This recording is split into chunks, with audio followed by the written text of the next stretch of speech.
All right. Well, I just want to say I really appreciate everyone that showed up. Obviously, you take this seriously as we do. We put a lot of time and effort into refining our best practices for cybersecurity. As you know, and you've seen, cybersecurity changes at a rapid pace. So it really takes us taking a full-time approach to cybersecurity, which Tom's going to get into a little bit more. So welcome. Again, if you have any questions throughout, make sure to add it in the chat, and we'll make sure to get to as many as we can during the webinar. And then anything we can't do, we'll make sure we follow up with. So I wanted to start off with some of the more high-profile attacks that have happened recently and kind of dissect them a little bit. So let's start with that. First one being the Kaseya attack. So Kaseya is a major technology company. I don't know if you heard, but it was actually pretty smart. It was a sophisticated attack that happened the Friday before the July 4th weekend. So that's a smart and typical move for these criminals to try and get it at a holiday weekend because it provides less time for the IT department to respond. So smart move on their end. Fortunately, the suspicious activity was caught on their network, which we'll talk about detection as being an important part of cybersecurity. And so I say only, 800 to 1,500 businesses were encrypted or impacted. And I say only just because Kaseya supports about 40,000 businesses.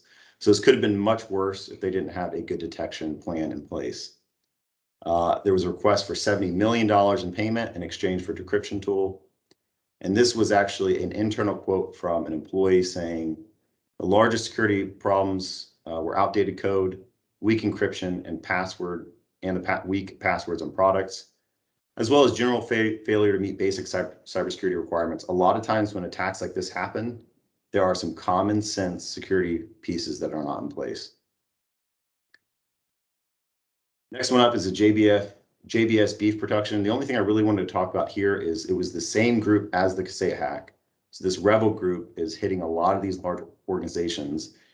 Another interesting thing is this was a ransomware as a service. So what Rebel will do is they actually sell their code. It's almost like a cyber criminal franchise would say, hey, this is how you do it.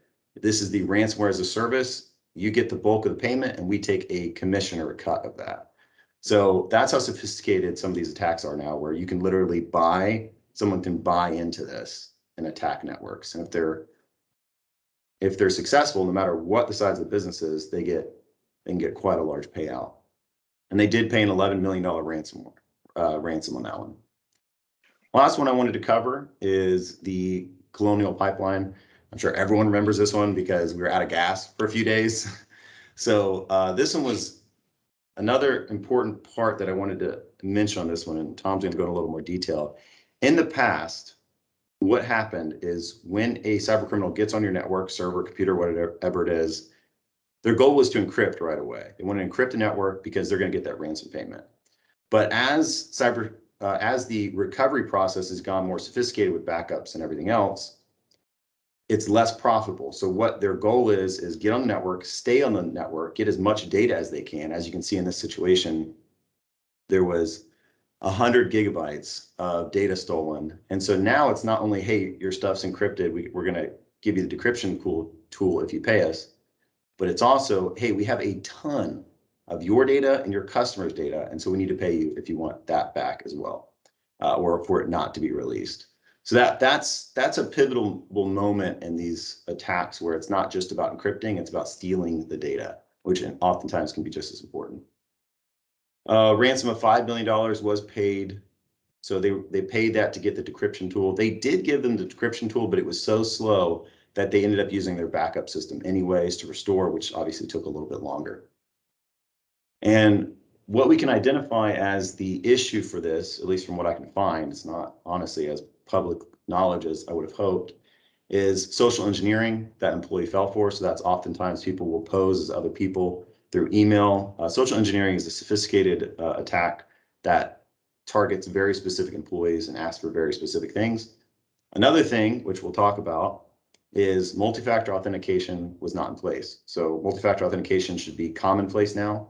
It's general practice with cybersecurity. If you try and log into your Microsoft 365 account, for instance, you get a second form to your cell phone or a push notification, whatever it is. So that not being in place in such a large entity is again, one of those common sense practices that was missed. So next thing we want to go over, so those are just wanted to frame some of these larger attacks and what happened in them. And before I switch it over to Tom, where he's actually going to be going through these cybersecurity generations and how they've evolved over time to where we are today, I think it's important that we identify the framework that us as a company that's kind of our cybersecurity Bible, and that's the NIST Framework. That's the National Institute of, what's the S stand for, Tom? Standards and Technology. Standards and Technology. Okay. So as you can tell, I may not be on the cybersecurity team, but Tom Chandler and Tim are. So what this framework is it starts with identify. So you need to identify all of the things on your network. What is everything that your company, from a technology perspective, owns? Most companies and most IT teams do a good job of this. There's people waiting in the lobby. Colin or Tom, can you see that and let them in? Yeah, I'm admitting them as they go. Oh, perfect. Okay. So the NIST framework starts with identify. You need to identify what's on your network. And most businesses and IT companies do this pretty good. Next up is protect. So the bulk of a cybersecurity budget when it comes to businesses go to protect. They want, you need to make sure you protect all of the assets that you've identified. Now, when we start getting into the weaker parts of this framework, for most businesses, it's the detect portion of this. So if something were to be happening on your network, if a bad guy was trying to get into your network, can you detect that? So you put all the layers in place to protect, but if someone's in there, can you detect? And that's where most businesses do not do a very good job.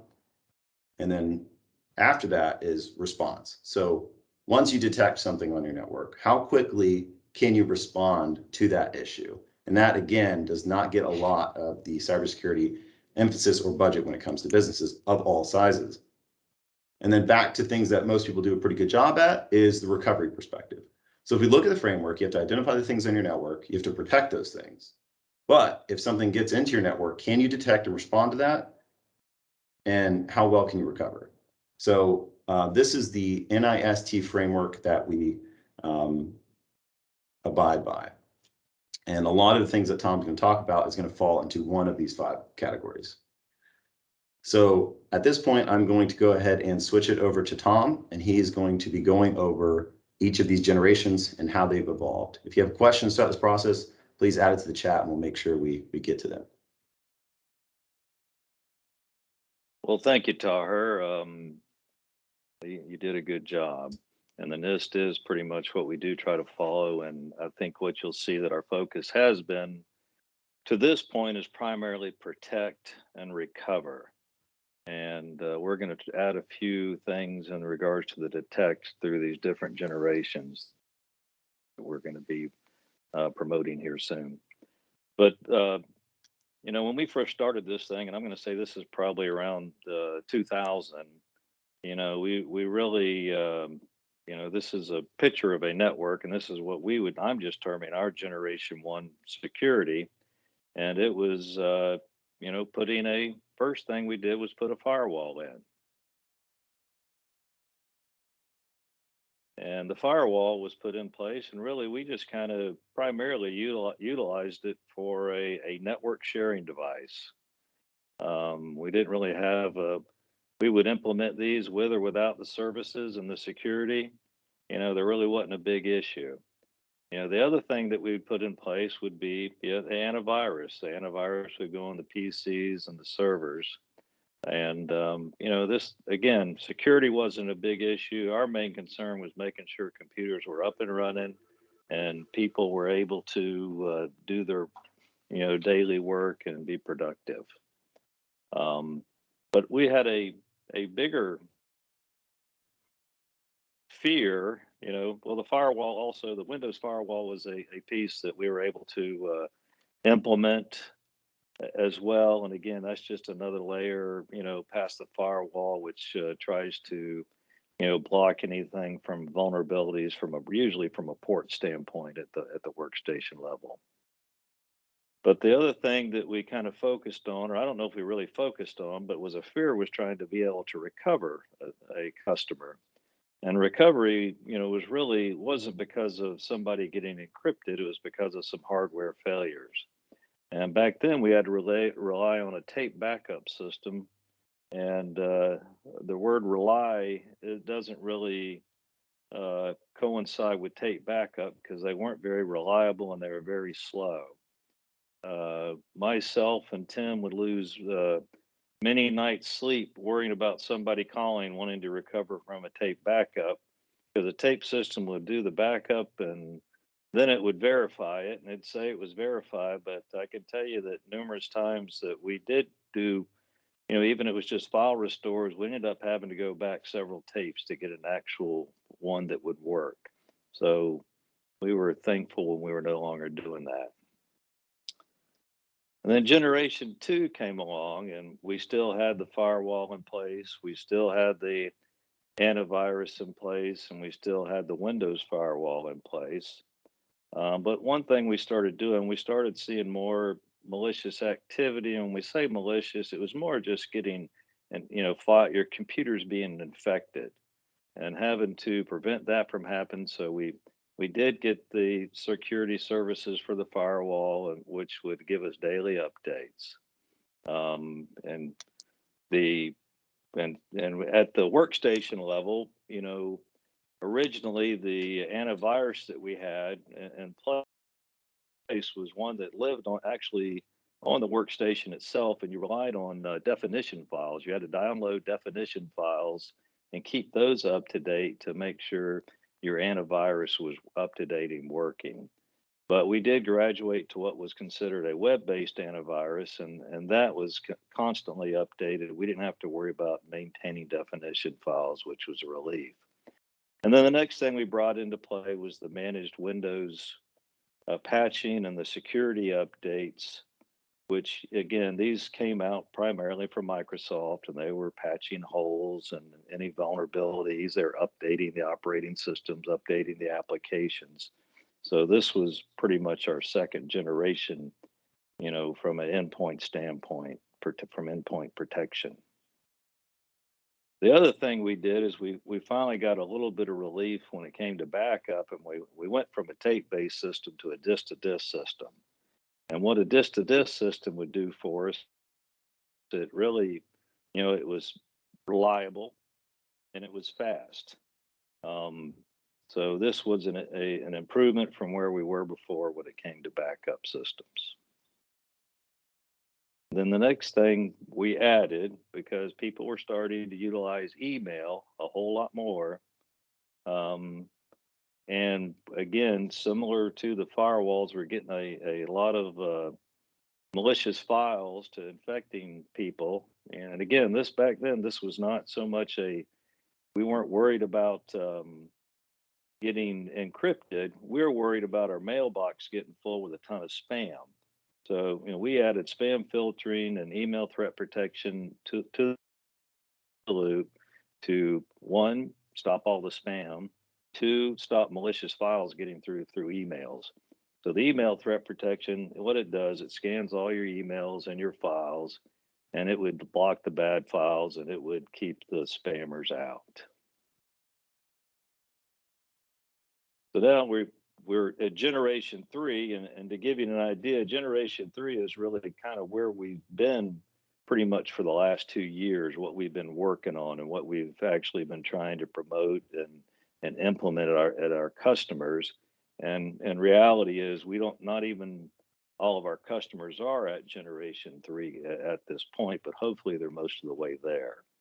But we have all those things still in place that we talked about before. But with the firewall, we're getting even more complex with the firewall. Content filtering, not only does that help us from going to bad known sites, but it also, if we want to, filter down what companies allow their employees to browse to from a productivity standpoint, it's there as well. Then a big thing that we do is we actually these firewalls are highly configured, and one of the things we do is geo-IP filtering, which that pretty much blocks any traffic to and from known bad countries. And our security services are always up to date, and we highly configure these firewalls. What a lot of people don't realize is we invest a lot of time in the back end, auditing firewalls, making sure the best practices are applied to all these firewalls. And it's a lot of work, and we invest a lot of time, and our best practices continually to change. And so we're continuously working on that. And a firewall it does do deep packet inspection of all files that come through, and checking for malware and bad actors. And Microsoft 365 has been big, and we do the spam filtering, as we said before. Something we kind of add to this above and beyond the spam filtering now, is it is highly configured. It's similar to the firewalls. We do highly configure Microsoft 365 protection, and geo filtering is one. We block all emails in most cases, unless customers do a lot of international business. We do block pretty much all the out of non-North America countries from an email standpoint. And then another feature we added is something called link protection. And what link protection is when you get an email and from someone, and they send you a link somewhere, or that for you to click on, this actually goes out and it searches to see if this is actually a known bad website, or it looks at a file and it'll check it for any malware on those files. Okay. The next piece, with all these web-based apps and you guys logging into the network that we all do, the next thing we really highly recommend, and we've been implementing as much as we possibly can, is multi-factor authentication. And as Taher mentioned before, this is a way of getting that second level of authentication to make sure it's you. And then typically what it is, you'll get a text to your cell phone to enter a code, or there are authentication apps that you can have that you can click on to accept. This is you logging in, and it's just a good layer to protect your email and potential hackers going into. This is one of the ways that the hackers will get in, and they'll try to do a lot of phishing attempts, and steal your money. Okay. And then we also, we rely heavily more. I mean, a lot of the customers, if you're not using OneDrive personally for business data that's dynamic, or SharePoint for business data that's dynamic, if you're doing this, it is highly recommended that you utilize, you get a backup system. Microsoft even recommends to get a third-party backup system of your data. So that's another level that we do recommend, especially folks, as I said before, if you're utilizing SharePoint for your dynamic business data, or OneDrive, it's highly recommended to get it backed up. Okay. Now, also during Generation 3, I mean, what we've, we continue to go disk to disk backup now. What we do is we actually, every hour, we are backing up any differential files that are different on your servers to a NAS device or a BDR that we have in place. And this happens every hour in most cases on every server. There will be some servers, if they're application servers, we won't do it as often because the amount of data that the backup creates gets out of hand. Then the next step that we do is we synchronize this every night to the co-location facility. And we're at a secure co-location facility, and the traffic is sent over encrypted. It's securely sent over to the data center on a nightly basis.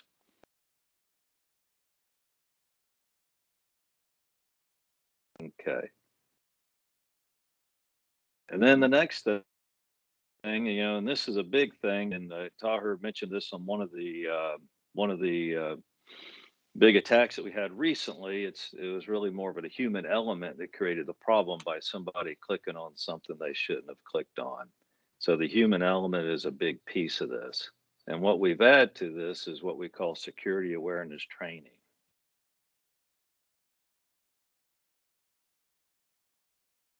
And what this does, we do have an annual baseline training to see where the individual is. We do simulated phishing attempts to continuously test everybody to see if they're learning anything, to make sure they know the things to do to recognize when it is a phishing attempt. There are these little micro trainings that you can attend and go to, and it actually, by going through these trainings, it creates a risk score for yourself. And I've done a lot of these trainings and I've gotten feedback from people, and they are very good trainings and you do learn a lot. And the more you can learn, the better off you are from not making those mistakes on clicking on the wrong links that you shouldn't click on.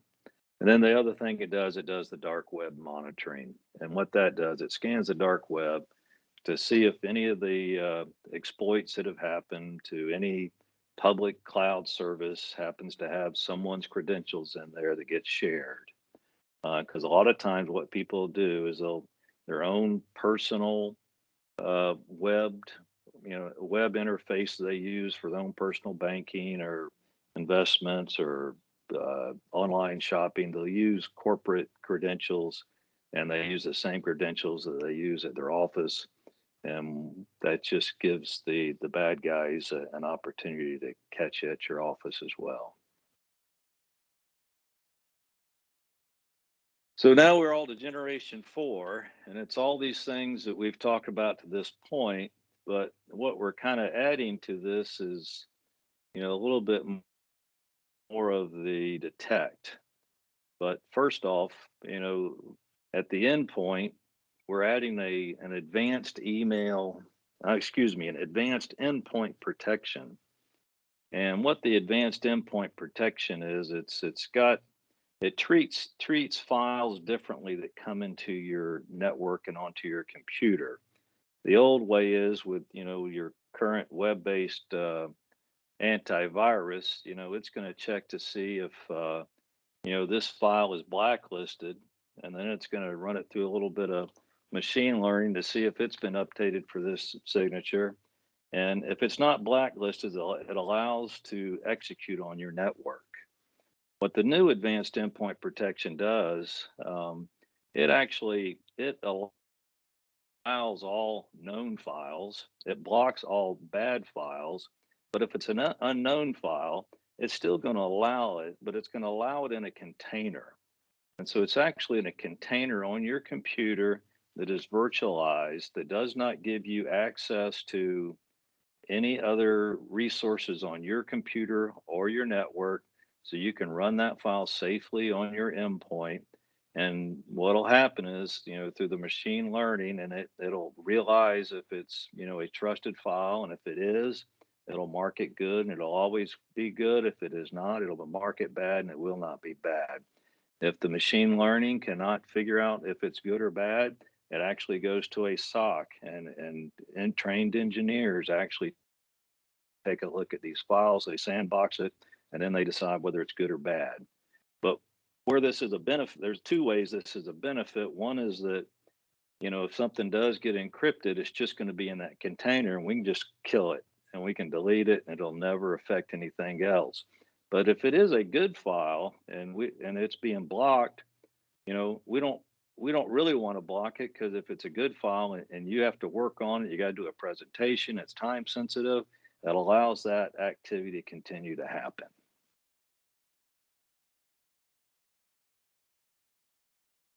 And again, we still do the patches and the updates. Then another feature that we're adding in is something called the Secure Internet Gateway. And what this is an agent-based piece that's on your actual workstation. That's an additional layer, similar to the way a firewall deals with traffic on the internet. It's more granular. It's from a content filtering standpoint, you can be more granular with what it can do. Now, while your computer is behind your physical firewall at your office, you're always going to be protected, from these things. But where this actually is an additional benefit is if you actually have somebody that takes their laptops and they take them home and they're no longer behind the physical firewall, they now have something still there that's protecting them. The security internet gateway is configured. We can create policies that apply to a whole company, to individuals, to groups, and it's just an additional layer, and it's something that we feel is necessary, especially in the mobile environment.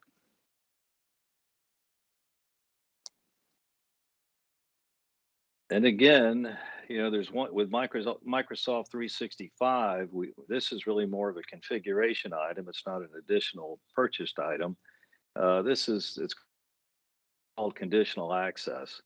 And what this is this was really where we're saying who can log into your web-based application, Microsoft 365, from where. Not who, but from where. So let's say, you work from home primarily and you have a static IP address. We can say, okay, this person can only access this applications through these IP addresses. And so this is really kind of working towards what they call a zero trust in regards to access. And it's just, in our opinion, it's a big thing, especially if you got remote offices, you got remote employees. It's just good because the web-based email access is really a big way the hackers do log in, and they really create a lot of havoc for us by doing so. And the last but not least, this is really the detect, and this is what we call MDR. It's monitoring and detecting and remedying issues. And this is where we actually have someone watching your network for suspicious activities. Because more than likely, it's like Taher mentioned before in the very beginning, when we see all these, all the different hacks that have happened, and what happens is these people, their goal is to get into your network, steal your data, encrypt your data, and then require a ransom. Well, typically they're on your network on average for 9 days before they actually encrypt your data and then ask for the ransom. So what this does is this looks for any suspicious activity that's within your network, and it acts on it. And it'll act on it by shutting your system down. It'll block any access they're trying to do. And this really, to us, is a big new feature that is a necessity for us to get across our networks, because this is going to stop them from, one, stealing the data, and number two, ever getting the opportunity to encrypt your data.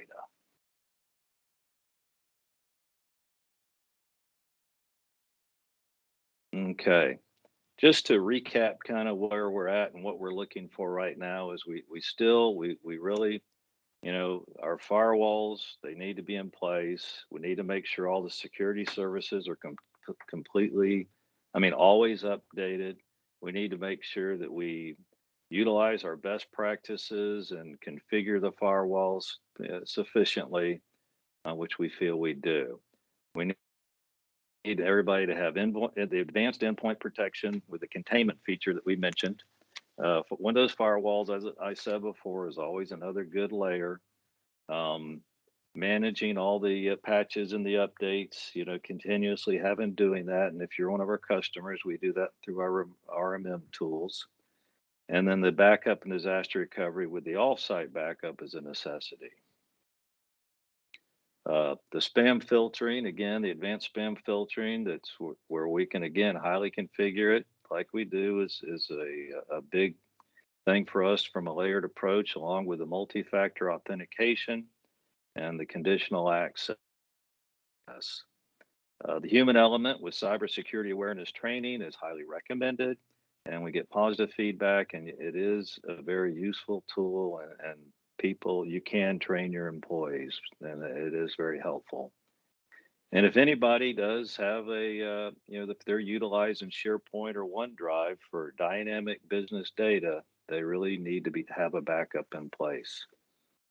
And then the security internet gateway, that is a more granular tool that can be utilized, and it's also highly recommended for you if you have mobile and remote users. Now, with all this being said, I think that, I think we've all come to realization that, there is a chance that this could happen to us. As many of these layers that we do put in place, there is still that outside chance that this can happen to us. So the backup and disaster recovery is very important. When the hackers originally started doing this, they didn't really care much about the backup system. So they would ignore it, and then some people were in a good spot could recover, and so the hackers didn't get their ransomware. So eventually they got a little smarter, and so they were able to usually infiltrate also the backup systems on people's networks, because typically they were set up as a share on the network. It's just another drive. They would utilize the same administrative credentials to access that data, and then they would encrypt the backups as well. Okay. Well, with all that, we know that the backup cannot be a visible share on the network. It needs to not be visible on the network as a share. It needs to not have the same credentials as your regular administrative account, because if somebody hacks in, they always hack in with administrative credentials. And so those things need to be separate. And that's something that we do, and we do a good job of. So we're very confident in that piece. How do we recover? Recovery for each customer is going to be different, because each customer's environment is quite different. In some instances, we're going to recover to a host that you guys already have on site. We potentially could utilize your existing host that does become infected, and recover to that. We could recover to what we call a ready host that we have here at our co-location facility, or we also could recover you to the Azure cloud. And this comes to the next point is, do you have a disaster recovery plan in place? Well, we don't think that we have gone through in detail with all of our customers on what they need to have in place to be able to recover. Each customer is going to be a little bit different. Their expectations and their needs from recovery timing, and what needs to be recovered, and access from where and when and who. So I think one of our call to actions is going to be that we're going to need to make sure, along with our reviewing security services for our customers, and we need to review the disaster recovery plan and make sure what we have in place is right for you. So Taher, you can continue on.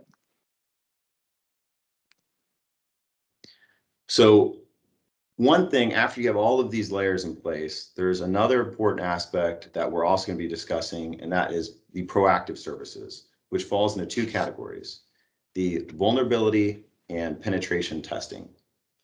So there's two major differences between vulnerability and penetration testing. We recommend doing both. So vulnerability scan assesses the computers, systems, and networks for security weaknesses. So this is typically an external scan. It's typically automated and just shows you, hey, here's some weaknesses on your network. So we highly recommend a vulnerability scan. The more in-depth part of that, or a different type, is the penetration test. So what a penetration test is, it is actually ethical hackers attempting to penetrate your network. So they are doing everything they can to actually access your network and actually show you how they got in and where the exploits were found. So this is obviously a lot more comprehensive, but they're both very good tools, often required for compliance. But even if you don't have this compliancy requirement, it's something that we recommend annually.